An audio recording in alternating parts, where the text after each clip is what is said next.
Mayong adlaw mga kaigsuunan, kininausab ang inyong host si Jojo Bersales sa programa nga Kabilin.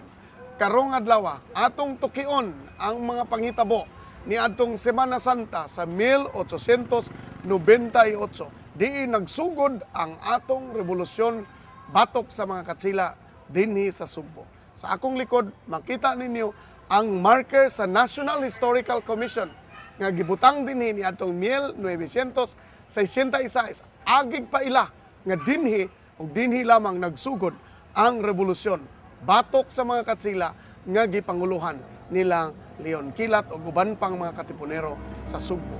Ubani ako ninyo karon mga kaigsuunan ug atong subayon ang panghitabo ni atong Semana Santa diin nagsugod ang atong kagawasan.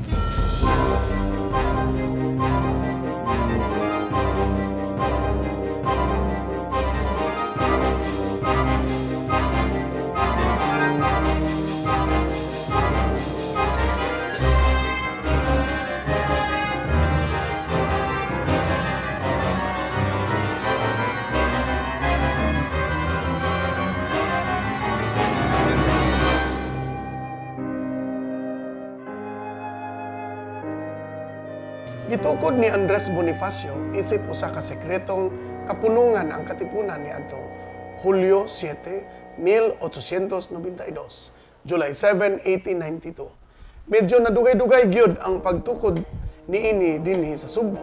Kini nahitabo lamang ni adtong Hunyo 19, 1897, birthday ni Jose Rizal. Pero namatay na si Jose Rizal aning panahon na. Unong nakabuan ang milabay.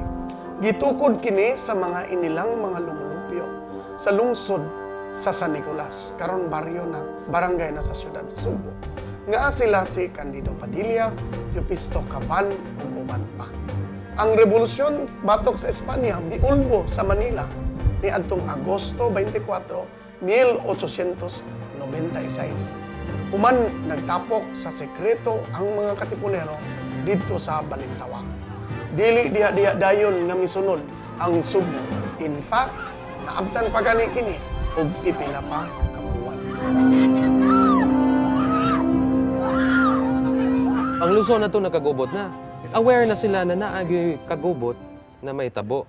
Ang sa Cebu lang, wa lang sila kay bawo kung kanusa. Ganong 3 de Abril man, tungod kay dunay dakong nahitabo ni adtong bulan sa Abril, adlaw nga 3. Ang schedule gyud ani pitsa 8. Abril, Biyernes Santo. Kay ang gusto man unta nila kay bawo naman ning mga revolusyonaryo nato na ang mga gwardiya civil ug mga armadong katsila moapil sa prosesyon. Naay armas pero walay mga bala. Ang armas nila paubos. Mao to pitsa 8 para masakpan nila o di makabantay na may ngipyait na taga-Pardo. Ang pangalan to niya, Potensyana. Kaning si Potensyana na taga-Pardo, nangumpisal ni siya dito ni Padre Tomas Jimenez. Pero sa istorya ni Andres Abellana, usama ni siya sa mga leader sa revolusyon sa Gugubot. Taga San Nicolas to siya.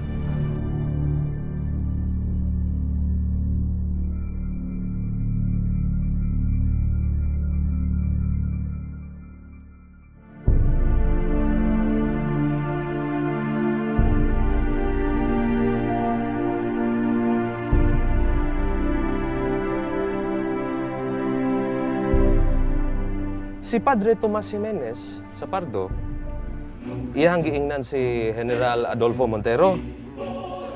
Sunod si Adolfo Montero, giingnan niya ang dinhi sa San Nicolas, ang mga cazadores, ang Guardia Civil, ang voluntaryos na pagabantayan ang mga lalaki sa San Nicolas. Kung magpulong-pulong gani sila, magtapok-tapok, walay sundao, way makakita na mga otoridad, pamusilon, patyon. Sa way daghang pagduha-duha, patyon kung maggrupo sila.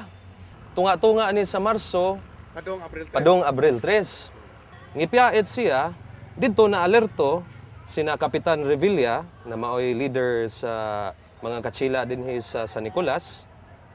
Sunod si Revilla, iyang gi-report dito ni General Adolfo Montero. Mao to si Montero iya tong giingnan na pagabantayan ning San Nicolas kay daghang mga huhungihaw na naikagubot. Naa say babay na tagalabangon.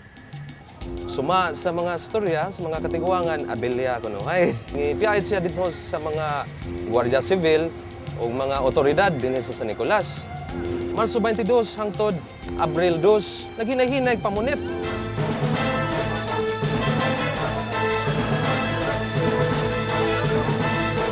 Dinhi sa San Nicolas, dito sa Dulho, sa Labangon, dinhi sa Pasil, gipamunit na itong mga liderato sa revolusyon.